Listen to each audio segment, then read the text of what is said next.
Oh, we are live. Hello, We are good live. evening, good afternoon, wherever the hell you are in the world, and welcome to Sidetrack, your sci-fi TV movie channel, live with Stormy. Hey, everybody, how you doing? We're good. I knew you missed me. You sound like you're in a cathedral, but we're just gonna crack on. However, just try not to get too distracted by that. But hey, let's run the intro.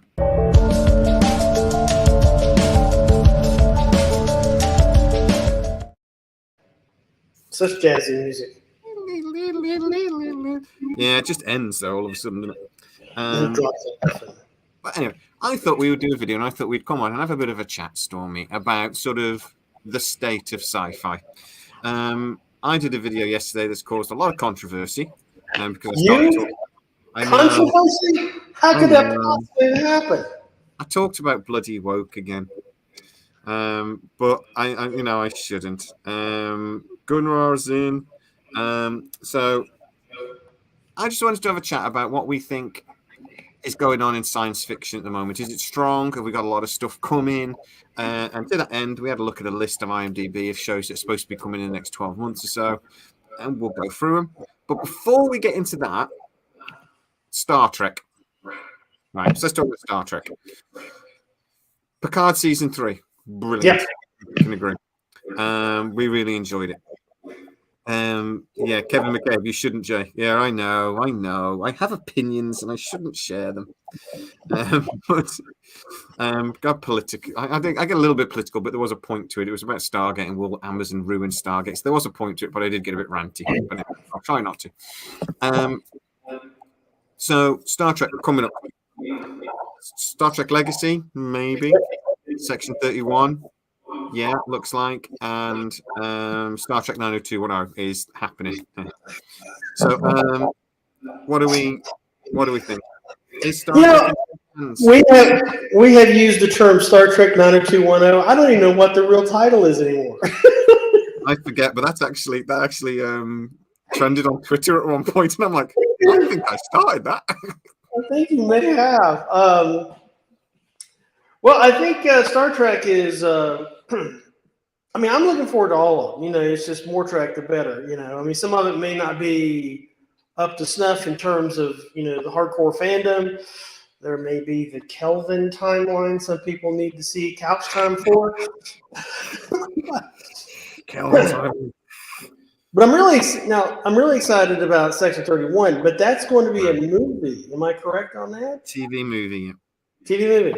I could literally only get it for about 3 months, so we're getting a TV movie. Well, it might spin off into something else where she introduces it, and if it goes well, you know how cautious Paramount is these days. Skint Paramount is these days. Okay, skint. But I think they're taking a much more cautious approach instead of just throwing everything up against the wall and seeing what sticks, which they should have been doing to begin with. I mean, the crazy Klingons from Discovery, and there was a lot. But they made up with Worf. Worf's special effects makeup was just. I'd do Worf. He's so good looking. It really was spot on. Some of those Klingons from the first couple of seasons of Picard, it generally looked like it was a waxwork of a Klingon, but it had got a bit too warm, and it all started to sort of melt a little bit. I thought that's what those looked like, but they were a horrible mistake. But Alex Kurtzman, what are you going to do? I think Star Trek's in safe hands. I don't think it's too bad. I think it's got the possibility to be okay. They just need less Trek, more quality, less quantity, and we're good. Yeah, I would agree with that. In this case, quantity is not more than quality. Definitely get the quality up there. But then, if you do that, you get the same complaints that people had about Amazon, with the Rings of Power. Oh, they spent all this money. Where's the story? And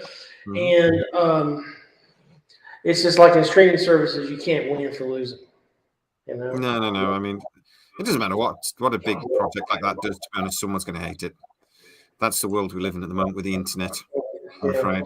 That's why we're here on the internet. Well, I try to balance it out. We can. We try to put a bit of love back into the world instead of just some of the hatred that some people spew. I saw a video. Yeah, we try to be balanced. We try to be fair and balanced, don't we? But we have opinions, and we share those opinions, and we try to have a bit of debate. Hence yesterday's video, and there's been a lot of comments, but a lot of likes, a few hates, but so a few shows I looked at. Oh, one of the things that the reverb on yours is getting worse. Well, shit.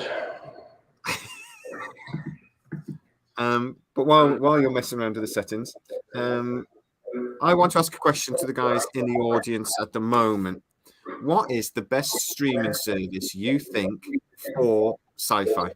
So you can only have one streaming service. Which one would you have? You guys throw a few comments in. In a minute, we'll have a chat about it, but we'll talk about a few projects that are coming up first. Whatever you did, it made no difference. We'll push on.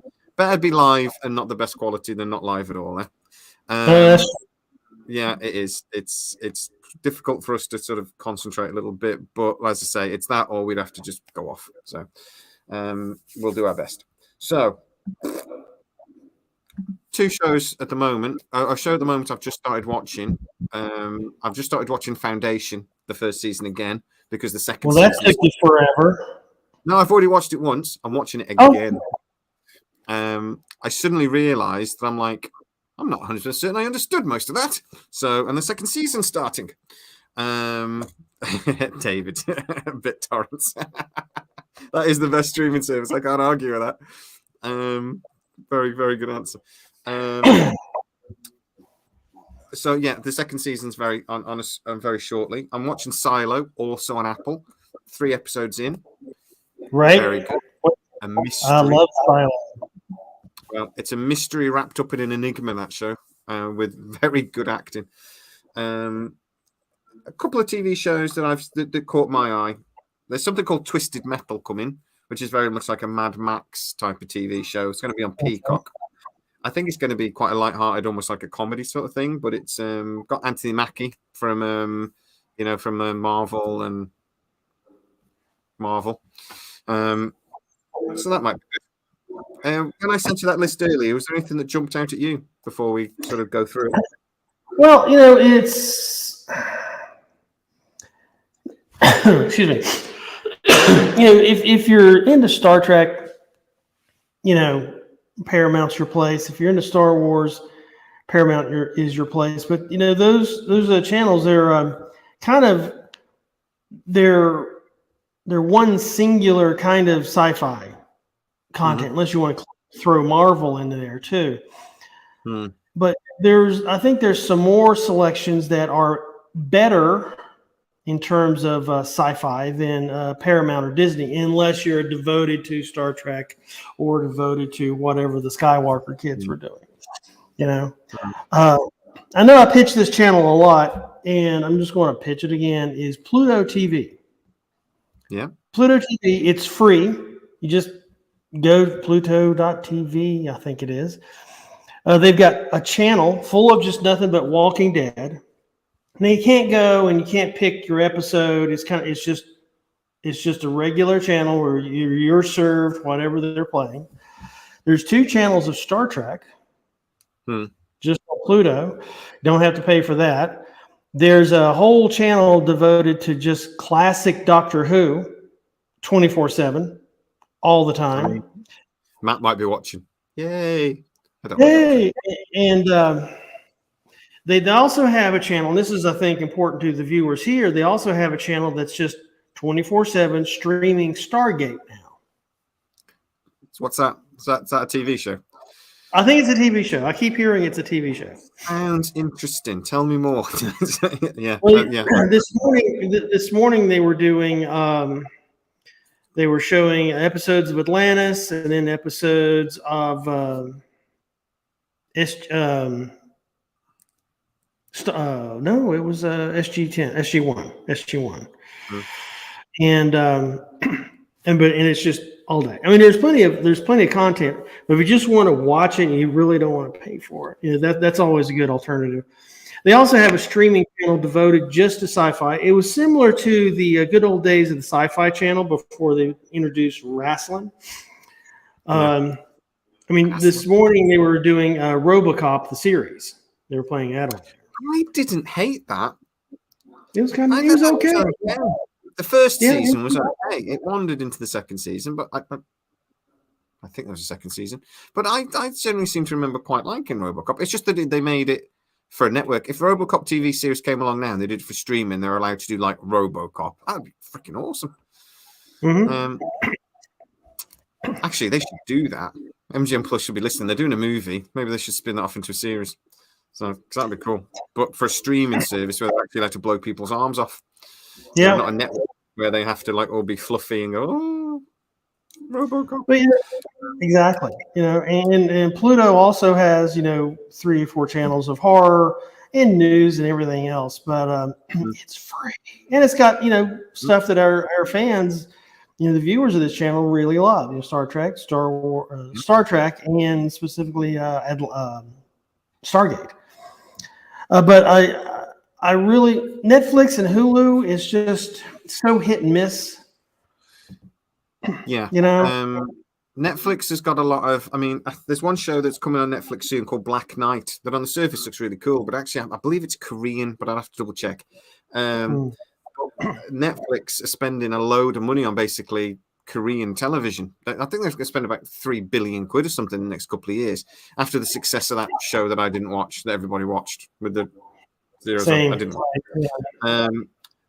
But and they had that Chinese movie a couple of years ago about the Wandering Earth sort of thing, and but they're spending a lot of money on that. But I can't watch it. I can't watch a TV show. I have to read. But it's actually look beautifully made.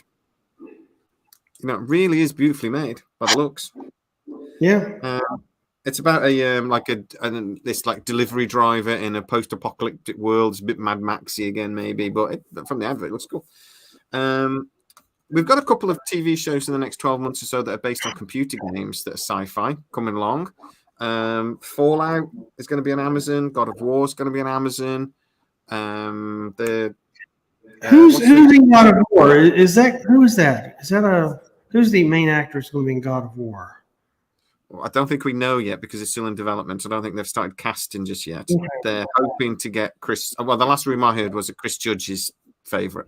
He does the voice for the guy. I have to be careful now because I always mix up God of War and the other one that's also being made now. I'm not a big gamer, as you can tell, which I want to say is Gods of something. Oh, fuck's sake. I'm so useless at remembering things and lives.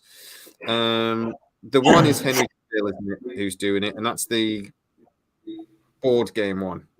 Somebody in the audience, come on, quick. Henry Cavill, new show.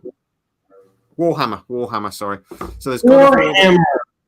That's so not God of War. So I think all 3 of them are going to be on Amazon, actually.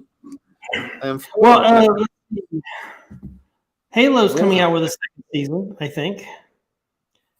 And Halo, I actually like the TV show more than I like the video game. Yeah. The middle of the season dipped for me, but then it ended. It started really strong and ended quite strong, but everything in the middle was a bit meh. It had the second half. What they should have done was a bit of a Mandalorian there and just got somebody to do the voice, and then just keep his helmet on. Every time he's taking his helmet off, I'm like, it's like when RoboCop takes his helmet off, It's just like, it took me a while to figure out where I'd seen that guy before, and he was like the bad cop on Orange is the New Black. I only watched one episode of that. I watched one episode of that. It was like, I think I might have even sat next to my mom. I'm like halfway through, like, oh dear God, this is not what I thought it was. But you don't really need to watch it, Mom. Not at all. Yeah. But I tell you what, there's some big projects coming up on Disney in the next couple of years because they're throwing their weight behind the Alien franchise, and we're getting a couple of TV series, but we are getting the Alien TV series. It's already been produced. It's in post-production. We're going to begin at end of this year, early next year, and it is supposed to be a grown-up. It's not a watered-down network version of the show. It's going to be an Alien series. I think we've also got the Wayland TV series, which is going to be maybe next year. Oh, really? Well, that I can't remember those. Those are now. Is the Alien series? Is it like during the Prometheus era, or is it in the Ripley? It's going to be actually contemporary, so it's something around our time, I believe. But they are keeping their cards really close to the chest on this one. I've heard 2 or 3 different versions of this story. But one is that it's going to be it's actually going to be the earliest thing we've seen. So it'll be pre-Ripley, pre-everything, but it'll be, I've even heard it might be contemporary to our timeline now, sort of thing. So that'll be interesting. But obviously Wayland will be a little bit in the future, but not much. But apparently they are gonna blend into each other. So I'm just wondering if any of it's based on Alien versus Predator, in the Mayan temple. Mm-hmm. Remember that that movie? I'm just wondering because that was definitely contemporary. Yes, it was. Yeah. So the AVP was contemporary. Yeah. AVP, yeah. It could follow on from that, maybe. Yeah, that'd be interesting actually. So, but I think that's going to be really interesting. Obviously, we've got the God of War. We've got a couple of Apple TV projects. I love the next couple of years or next 12 months or so. Something called Dark Matter, not the Dark Matter we've had previously. It's a completely new Dark Matter starring Jennifer Connelly and Joel Edgerton. It's an alternative reality thing that this guy here and he then gets kidnapped by the alternative version of himself, and then all hell breaks loose. There's lots of fun. But Jennifer Connelly, Joel Edgerton, big actors. Oh hell yeah! Who else we got? Something like Spectrum TV. We've got something called Constellation. It's only in very early development at the moment, but it's a woman comes back from a space flight and all her life's different, and she's got to fix that problem. The one thing I was excited by though on that list that actually Apple TV are currently developing is based on the Metropolis Fitz Lang's novel. Real, that's going to be fancy. That is going to be expensive to make. Jeez, bringing that to life. But then that's going to be a live action television series. But Apple are really spending a lot of money. They do spend a lot. Sci-fi. I mean, they do spend a lot of money, but they get a lot out of it compared to other streaming services. They spent a shit ton on Foundation and C and what was the other one? All Mankind. They spent a lot of money, but the stories were so well crafted. It's the kind of series where once you finish it, I'll go back and rewatch that. Where there's a lot of stuff. I've only watched the first episode of For All Mankind, and I think it was Bob actually that's in the chat at the moment that said it's the best show on Apple. I'm sure it was Bob. You'll have to tell me if it wasn't you, mate. But so I thought, I better watch it then. And I have to admit, the first episode I watched today. Oh, it's good. So today I watched the first 2 episodes of Foundation, and then I watched For All Mankind. I'm off this week. Catching up on some Sci-fi. And then they also did the Tom Hanks movie Finch, which I thought was really good. Yep, not seen it, but I will watch it. Put it on your playlist. Then there's this Dr. Brain, which I think is another Korean kind of thing. Haven't seen it, but I understood that it's popular. Of course, there's lots of things that are popular that I can't get into. I'd love to know anybody in the chat actually. Have they seen I think it's called Invasion on Apple TV? I've only seen the advert. It looks great. It does look good. Mosquito. Die, mosquito. I think I missed. Flying around me, and it's probably what's causing all the internet issues for us. Is that damn Mozzie? But have you seen it? Is it any good? Have not seen it. I've only seen the advertising on. I mean, I just got into Silo last week. I think it only came out last week. So that's it's right. 3 episodes. Yeah, they've got the first 3 episodes. I've only seen the first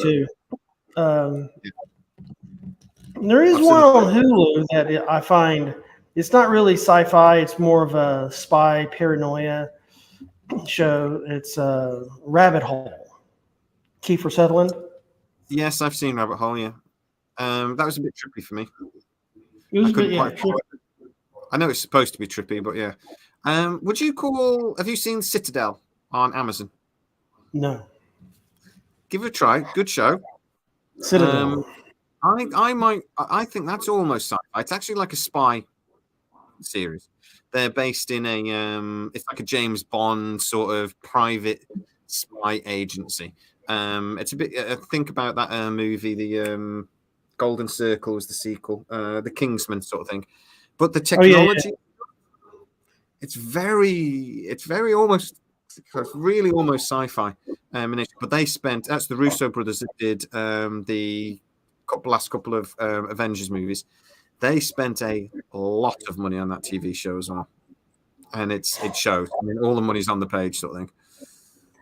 So there was also the announcement this week in terms of, since you brought up spy agency, the last season of Archer. I love that show.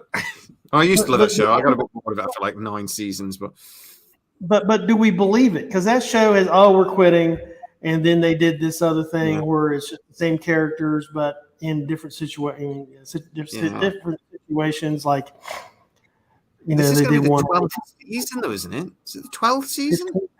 15th, I thought. You might be right, because I mean, like I say, I stopped watching it years ago.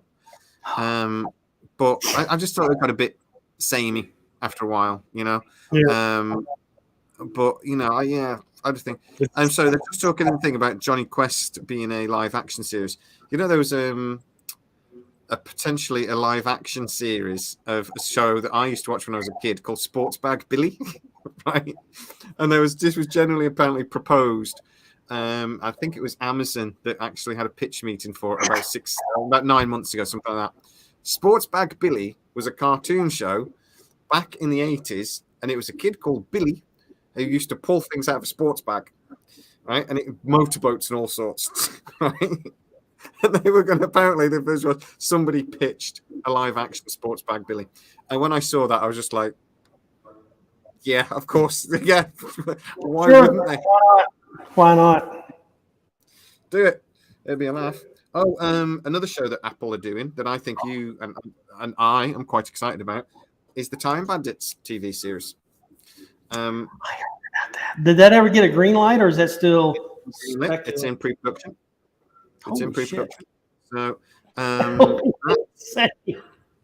that's going to be mental. I mean, that movie was borderline insane. I mean, that was just like bloody, I don't know, the Monty Python headbutting, I don't know, something by the Muppets or something, by Jim Henson or something. It felt like a Jim Henson movie almost, but like, yeah, headbutted with the Monty Python. Obviously, because it was created by, was it Gaiman? I'm going to forget the name. But anyway, I think that'll be great, but that'll be trippy as hell. But that's, again, the sort of show that could only be made on a streaming service now, I think. Could never be done on a series, like on a network. Right. Time Bandits was in 1981. I was 3. I got out of high school. Yeah, Terry Gilliam. It's just that guy.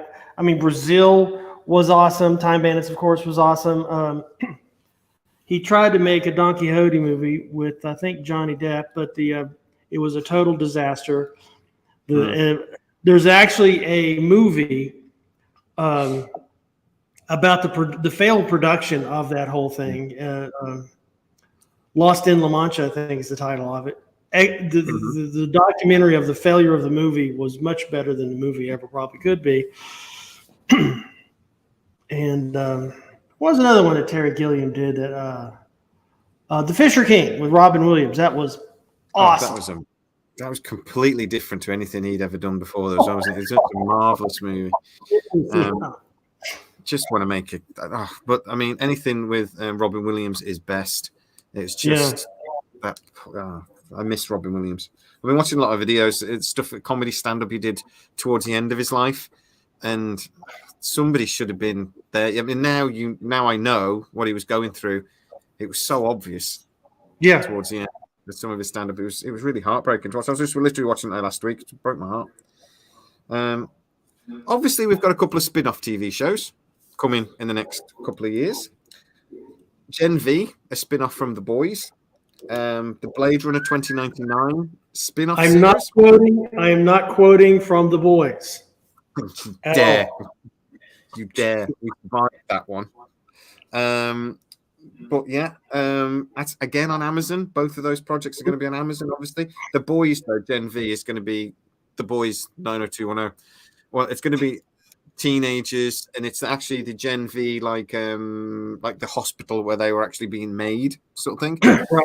Mm-hmm. Boys, teenagers, and their teenage angst, and they're superheroes. So actually, that I do think has possibilities to be very funny, because you got teenagers with superpowers.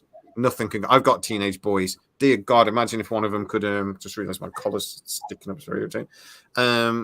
Imagine if one of them could fly or shoot me with laser beams. Jesus. Teenager with superpowers.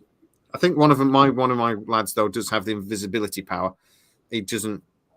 You know, there's that Drax in the second Guardians of the Galaxy. And he says, "I've become invisible, moving so slowly that I am imperceptible to the human eye." That's one of my teenage sons in black. Yeah, exactly. Yeah. So go ahead. I've got Blade Runner 2099. Interested? Yes. Not in the slightest. Not in the slightest. 2049 was crap. Well, what do we think about the rumors of another season of Umbrella Academy? Seems like it's dead. I thought it was dead. I thought it was cancelled. Well, there are rumors, of course, how valuable are the rumors? But, it ended very well. I mean, it was probably the last season was probably one of their better ones, and then it looked like it ended, but it kind of really didn't. The end of the world. I'm not trying to give away too many spoilers. Of course, that's the ending. That's the last episode of any series of Umbrella Academy. It's the end of the damn world. Well, yeah, I remember that's pretty much how the series starts as well. Yeah, and go through. I love the Umbrella Academy. I stopped watching it in the second season, and I came back for the last season. So it's at the third. Is that 3 seasons? I think. And I came back into it, and I loved the last season. That Mozzie didn't die. I've seen it again. Git. It'll bite me at some point, and I'll be itchy now. Come back this way. Fly into the light, you little. Anyway, so I'll ask around and see what I can find out about that, because that'd be interesting. But the last thing I heard was it was dead. So could be interesting. Talking about spin-offs, there's going to be a Stranger Things spin-off. There's going to be another Game of Thrones spin-off called 10,000 Ships. There's very little imagination. I think I got it. You get it this time? Are you sure? It feels like there's still a lot of spin-off sequels. Is that a bad thing? Nah, as long as they're good. I mean, look at the Star Wars. First, we got the 9 main movies. Then there's Bad Batch, which is amazing. Then there's Little Jedis, which I understand ends tragically. Then there's Clone Wars. I mean, and then there's all the video games that patches in little bits and pieces of the story. Then there's the Blue Billion comic books and novels, and all with varying levels of success. And sure, why not? Disney squeezing every last drop of Star Wars out of that stone. They got to make Star Wars. Yeah, they love it.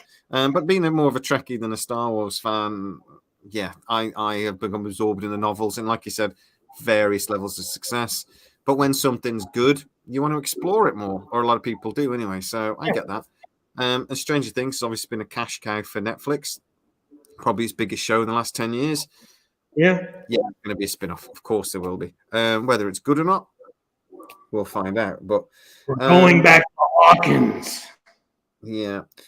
Talking about remakes, though, here's one sci-fi show I don't think needs redoing.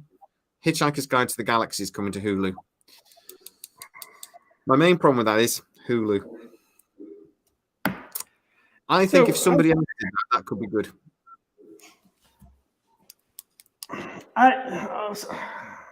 Now I got to take my glasses off for this. Have a run up to it. I'm a big, huge Douglas Adams fan. Big, huge fan. Started in on Hitchhiker in college. Go get your Gandalf hat, and you look a bit like him. There he is. There's Terry Gilliam. And this week on Sidetrack, we're being joined with Terry Gilliam to talk about the Guardians of the Galaxy spin-off. I can't believe they're doing it. So, but the Hitchhiker's Guide. BBC had a TV show. It was a series back in the 80s, live action, and it was awesome. It was the very really really by today's standards really rough computer graphics, but it was awesome. The acting was really good, the writing was really good, and then there was the other live action movie that came out some years ago, and oh dear Lord, it sucked. Yeah, it really sucked. I now know why Douglas Adams died early. He just couldn't stomach it. He knew what was coming. He's like, oh my God, no, just no. He's probably still spinning as we speak. But yeah, it's so. It's possible to do it because BBC did it early on in the 80s. I think it's like a dozen episodes or whatever. But then it was just no. No, again, I'm really snarky about this. I get that, but just please no. No, it won't. I think that's got, particularly with it being Hulu, I think that's got mess written all over it. We'll see, because there's time and you never know. But no. Do you think? Is that on my list? One last project before we talk about the general thing about how sci-fi is compared to fantasy and blah blah blah, ebbs and flows of television. Paramount Plus are doing an Aeon Flux TV series. Now, that was a movie years ago, Charlize Theron. It was actually a really good show. Everyone's been like genetically engineered, and there was all sorts going on. I think that could be good, but it depends whether they do a kids show or whether they do a grown-up show for that, because it needs to be a bit brutal. There was back when MTV played music videos. They had this early TV show called Liquid Television, where they had a lot of anime and 3D stuff, and Ren and Stimpy was one example. But they also had the original animated Aeon Flux, and it was really good. It's still Japanimation, but it was just really good. And the Charlize Theron version was also good, but man, the something about the Japanimation version was just spot on. Yeah, to be honest, mate, you could put Charlize Theron in literally anything, and I will think it's good. Atomic Blonde was a really good movie. She did. Really good. You do see the writing was insanely great. The acting was just amazing. Direction was impeccable. Loved that movie. Other than Mad Max, and she was even great in that, to be honest. Though that was a terrible film, but I loved her in it. But she's no slouch. She is no slouch at all. She's a great actor. But I was thinking, the reason why I wanted to do this video really was because I think we've mentioned it before, that really sci-fi goes through sort of ebbs and flows, like everything does. I actually think like rom-coms at the moment have become fashionable again. They haven't done for years, but obviously we're getting a series of rom-coms. Films and different things have ebbs and flows. I think we've got an awful lot of magic shows coming up. coming. I think the success of things like The Witcher, and we've got Harry Potter series coming. There's a series called Magic: The Gathering coming, which it's actually got quite a big star in it, and I've forgotten who it was now. I did write it down. Oh, Brandon Roth's doing it. Not quite a big star. Almost quite a big star. He was almost a big star, and then he kind of fucked his career. But so there's a lot of those sorts of shows.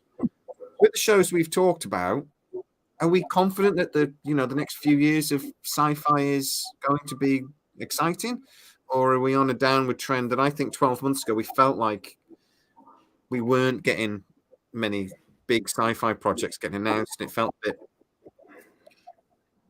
Well, I mean, just what we discussed today, I think we're going to be inundated with really good sci-fi, and we're also going to be inundated with some crappy shit too.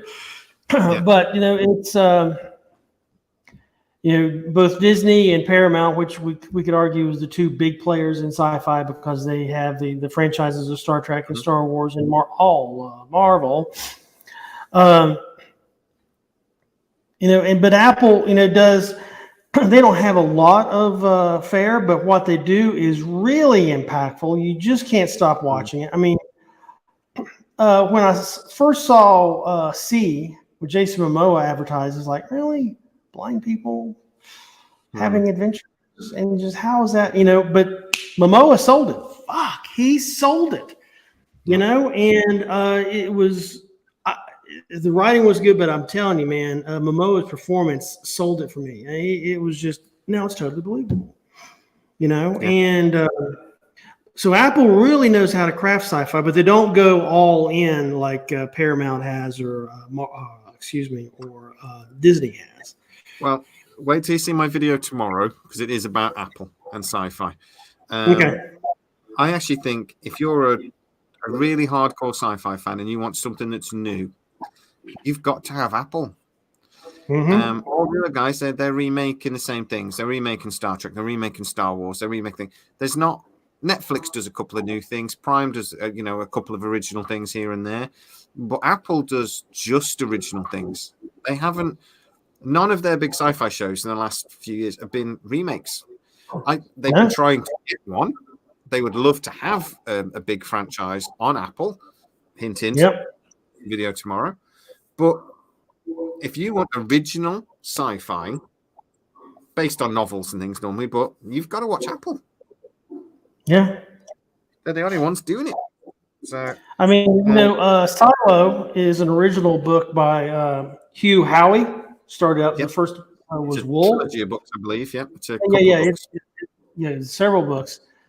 And they really did it well. The Apple does take their time with everything else, doing it right the first time. But they're very picky. And sometimes I don't think Paramount or Disney or Hulu or Netflix are all that picky. They just say, oh, this sounds like a good idea. Let's run with it. Now, do you know who we really haven't mentioned in this show? HBO. I mean, we've mentioned Game of Thrones. But I mean, typically they're just repackaging stuff that's already been in the theater or someplace else. Yeah. I mean, they've got some big fine fantasy projects coming. They're really gone in all. They've gone, all in on the Games of Thrones. I don't think there's any big sci-fi stuff. Anybody, guys, get into the comments and tell me, anything you think. I think HBO, Max, I think it's called this week. Next week it'll be called something else, but at the moment it's called Max. Sounds like a condom brand. Yeah. But here's the thing that for HBO in sci-fi is how this got a second season. I'm not really sure, but Raised by Wolves. I did try to watch that. Right. I liked the premise. I thought the show was terrible. It was boring. I kept holding out, man. I really did. I held out. I got to the last episode, and it was just such a WTF, like, what? With the lady in the font?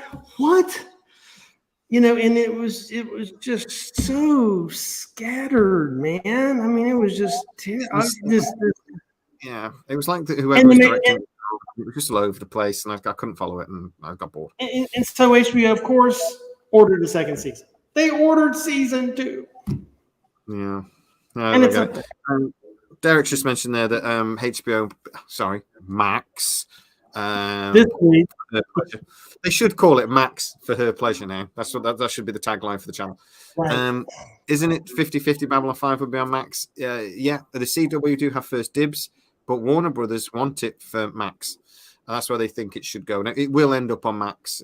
Whether it's on CW first and then it'll be shown on Max like immediately afterwards, it will be on Max. But Apple have inquired. They would like Babylon 5 if they would like to pay for it and buy it and do everything.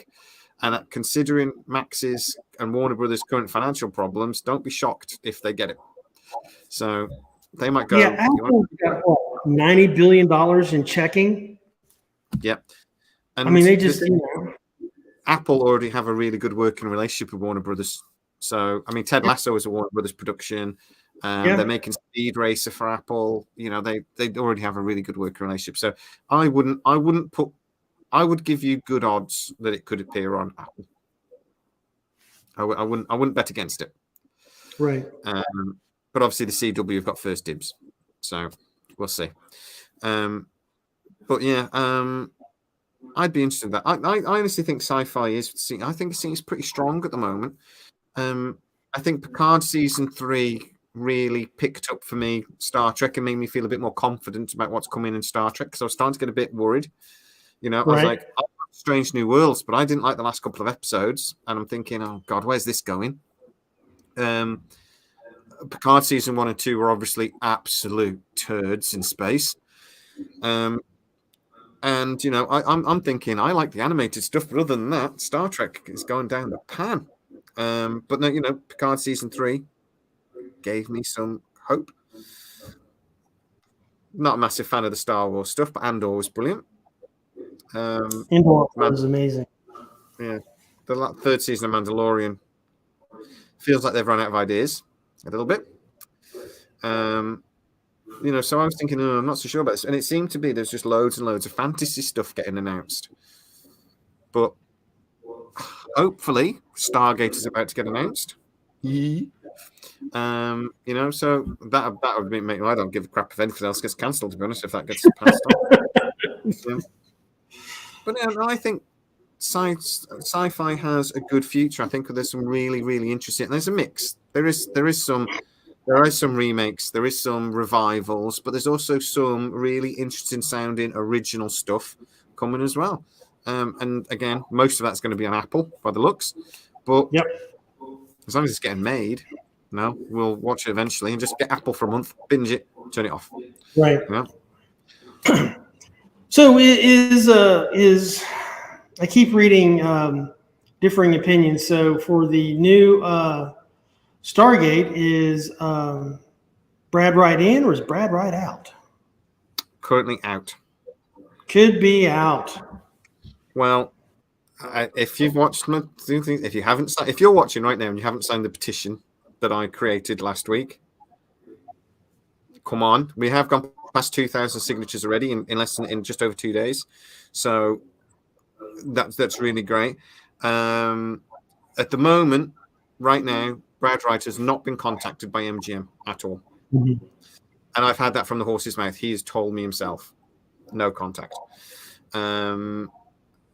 My point of view is that Amazon don't really want him involved for more business reasons than anything else, but they never actually particularly liked his script in the first place.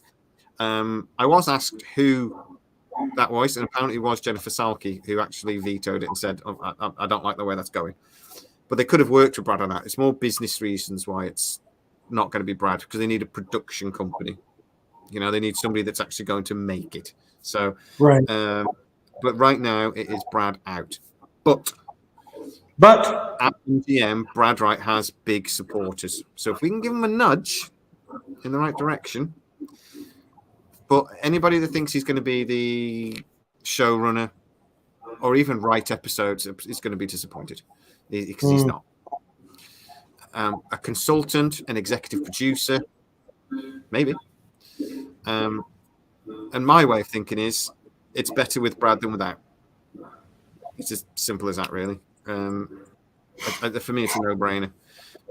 But I talked about in that other video about this, like the Rings of Power problem that Amazon are fearful of now, that YouTube is basically going to hate this show before it ever gets made. And they're going to shout woke at it. They're going to shout everything at it. And there's going to be so much negativity, and they just want to avoid that. They think one way of avoiding it, bring in Brad. You know? So, Jonathan, it isn't in the description, but if you go back to not the last video, the one before that, actually, I think of the last two videos, there's links in the description for that, and it's also on the community page. So, it is there, sir. But what do you think? Is it a no-brainer bringing Brad back? Well, I think it gives it a better chance for success. You know, it's like a Rings of Power would have had a better chance of success if it kind of used, you know, as backdrop a lot of the assets from Lord of the Rings. Mm-hmm. You know, I mean, Peter Jackson, no slouch. You know, even if it was a cursory involvement, I think it still would have improved. At least the fan reaction. Yeah. I think they made mistakes very early on with the Rings of Power. And one of the big mistakes was not involved. I mean, it turns out that Peter Jackson couldn't have got involved because of contracts with Warner Brothers anyway. Apparently Amazon did try and get in touch with him, and then they went very quiet, but he couldn't have done it anyway. But you know, with a $250 million budget, you could have slipped Warner Brothers or whatever some cash, and it would have suddenly been okay. I think they were probably already planning their Lord of the Rings revival, though. So that's right. There is that Lord of the Rings revival thing. Yeah. And there's still plenty of stories to be told from Tolkien's Middle Earth. Yeah. Apparently these aren't going to be remakes either. They are going to be different stories. So I want the movie to be going on, and in the background you see Frodo walk past, looking miserable, carrying a ring, something like whatever. You know, they stop and just look at him, sort of thing, and then carry on whatever the movie's about. I'd love to. But that poor fucking. Yeah. But yeah.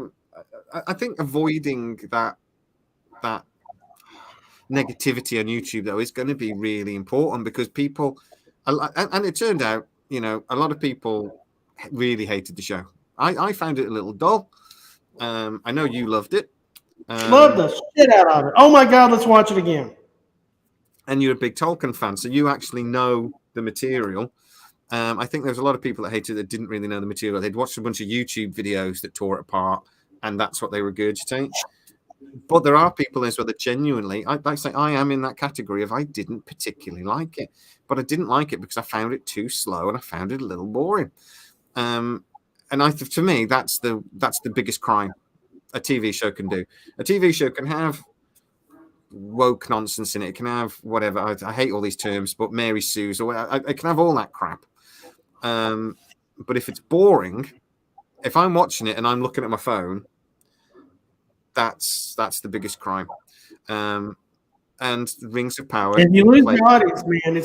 It's difficult to get your audience back.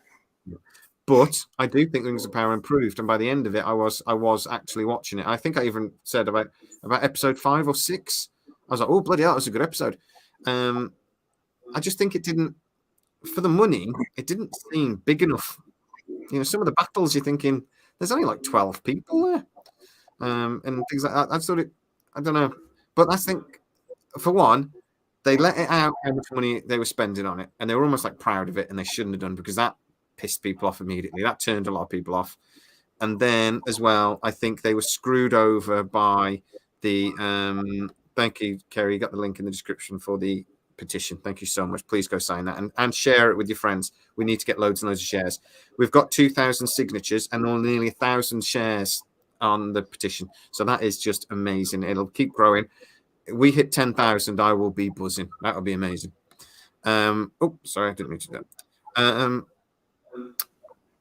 What was I saying? I forgot what I was saying. I got distracted by the petition. Lord of the Rings. Lord of the Rings. Once you lose your audience, it's hard to get them back. Yeah, and I just think there's too much. But yeah, so they know so much they were spending. That was a mistake. I think they got screwed over by the family. I think there were so many things they were allowed to talk about and not talk about. To me, if I was Amazon and I'm negotiating that early on, I'm thinking, look, this is going to cost us $400 million or something, or whatever it was, ridiculous money to get these rights. If we're spending that sort of money, we would be able to do whatever we want. And the family, they're going, you can't do this, you can't do that, you can't do something, you can't talk about this but they don't own the movie rights to certain things. There were certain things illegally they couldn't do. And I just think it confused the storyline and gave away too much ammunition to the people that were just going to shout hate at it. Yeah. And I mean, like I said, there's a lot of Middle Earth tales to tell, but it's like they went around, they left a lot out, and probably, like you said, is like, well, they didn't get this sliver of this book, and they only got this passage here, but without the middle pages, Yeah. And it was noticeable, it was noticeable. But before we go, there's one other fantasy show I want to talk about that should be coming up pretty soon, and that's the Wheel of Time. Series. Did you get to watch it? Season 2. Oh, that's right. Yes, a series. Yeah. I did watch the first season. God, how many years ago was it now? It was pre-COVID, wasn't it? The first season. It was filmed during COVID, I think, and came out as like 2000. Let me look it up. Yeah, I wasn't the biggest fan. Not because of all the things that people throw at it. I think it didn't. For Amazon, actually, when we're talking about they spent way too much on Lord of the Rings, they didn't quite spend enough on Wheel of Time. I think at places it looked. They didn't quite go far enough, and it could have been better. But also, I think the writing is quite jerky in places, and I struggle to get through with it. But I've never read the novels, so I do wonder. I'm sorry. It came out in 2021. Oh so it's filmed first year. Yeah. So 2 years ago. Yeah. But yeah, I just wonder if I'd have read the books, maybe if I'd have appreciated it a bit more. I'm going to do a series with you one of the days, actually. We're going to have to talk about sci-fi books that you've read, and then I'll watch the equivalent movie or series and see how they compare. Because I don't read. I can read. I choose not to. Oh, you choose not. I've read the Harry Potter books from back to back. I can't tell you another book I've ever read from back to back. I probably have, but I wasn't forced to by school, sort of thing. I've probably read more Shakespeare than I've read anything else because I was made to. And I've read the Bible, but that was more to argue with nuns. I went to Catholic school, so but I've never. But I do wonder if Wheel of Time I'd have appreciated it more if I'd have read it. So I don't know if you feel that makes sense. Maybe. I mean, the books were excellent. Just Robert Jordan, excellent. I mean, he could tell a tale. There were all these really intricate relationships with literally hundreds of people throughout the series, and it was just so engaging. And I knew one problem, that even if they spent large like they did on Rings of Power, there's no way they could encapsulate it. And they're trying to get one book per season. Well, what is 14, 15 books by the time it's all over with? I mean, Robert Jordan died, and then they had to bring in Brian Sanderson, is that his name, to finish it. And he said, this is more than one book. Okay.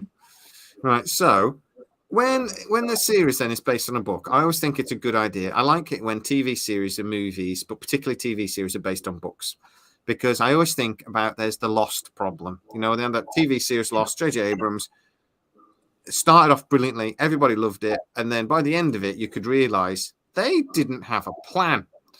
They didn't know where this was going. And then it was, very, very successful, so they stretched it out. Or sometimes you get TV series that there's one season that's a brilliant idea, and then they're quite popular, and then you can just tell, again, they weren't thinking about the second season. They don't know where they're going. But at least if it's based on a book, normally, that's why I'm so excited about Silo. This is going somewhere. There's a point to these books, this story sort of thing, because there's a book. But when it's a book that's really loved, then like Wheel of Time, if you were in charge of Amazon, would you be thinking, yeah, this is a great opportunity, or are you thinking, if we mess this up, it doesn't matter how good the show is, if it doesn't meet expectations, it's going to be crap. It's going to be unpopular. Yeah, I mean, it's there's in terms of like high fantasy. Of course, there's Tolkien, but then there was also the Sword of Shannara series and Wheel of Time. You know, it was. I just looked it up. It was 14 books, and Robert Jordan died in book 11, Knife of Dreams. And so the family said, well, let's just get Brandon Sanderson. He'll finish it up. So, yeah, I can do it in one book. And he comes back and reads all the notes and says, oh, this is going to take 3 more volumes. Hundreds and hundreds. Really thick. Really thick. Like, yes. Like book 12 was 766 pages. Book 13 was 864 pages. Memory of Light, the last one, book 14, was 912. See, and he really pressed it. Huh? And like with the Harry Potters, though, what you have to do is you have to just pick a storyline that goes through those books and stick with it. You can't try to do the whole thing, or you can't do it justice. It's, it's just, you can't do it. So yeah, but Sanderson, he took the main themes, fleshed them out, and he did a wonderful job. They were, he did a great service to the community, to the fans. He did a great service to Robert Jordan, but they turned out fabulous. Oh, great. Well, let's see what the TV series done. I will give Wheel of Time a chance. I've got to watch it. I've got to watch For All Mankind first, because I've got, like I say, watched the first episode. Freaking loved it. It's good. They're talking. We're about to lose the entire audience because David Hewlett is live on Twitch, so everyone's going to go. I have invited him. He didn't respond. So, guys, on Twitch and use thing, send him a message. Tell him I would love to speak to David Hewlett, and I will give money to charity, any charity he wants, if he comes on the show. One thing I should sort of mention now: the channel does give 10% of its earnings to charity each year, each month. Sorry. I'm running out of charities to give money to. So if anybody has ideas or charities that they wish that they're hard earned, the YouTube money from the channel to go to, I will accept nominations or whatever. So I do that each month. I've given to the RSPCA, the Lifeboats, a local charity down there. I've run out. So anybody's got any ideas, I'd love to hear it. And Books for Soldiers. Actually, know what? I know you're involved in that, and I've never thought of it. Will you please drop me a link? And yes, this month the percent will go to Books for Soldiers. Never occurred to me. I know you do that too. So $30+ million in aid to British and American soldiers serving in Iraq and Afghanistan, and he forgets about me. I'm sorry. I feel the love. I'm glad I brought it up now. So, yes, drop me the link to the charity. That's where it's going this month. But if anybody has any other charities that are really close to their heart, please let me know. I'm sorry. I'm such an idiot. I'm slow. I think I might have been dropped when I was a baby. Or something.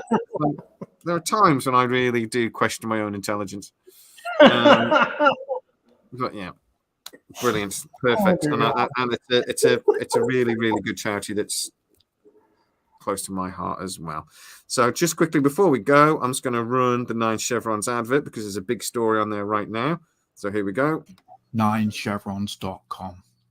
9chevrons.com is your dedicated source for Stargate news, which will aim to complement this YouTube channel with news that we have from our contacts at MGM and Amazon, breaking news about a new potential Stargate series, as well as providing reviews and any potential updates to news stories that we break. Check out some of the news articles that we have already at 9chevrons.com.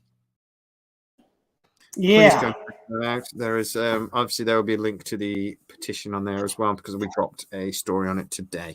So exclusive news from Sci-Trek and from 9chevrons.com. Stormy, thank you so much, mate. I think we can put to bed any concerns about sci-fi over the next few years. It's in safe hands. I think it's still good. Yeah, as long as you've got Apple TV. If you haven't got Apple TV, you're going to be watching a lot of Star Wars and Star Trek. If you don't have Apple TV or you're on a budget, Pluto TV, Walking Dead, Star Trek, Doctor Who, and Stargate. You can't argue with that. And watch the classics.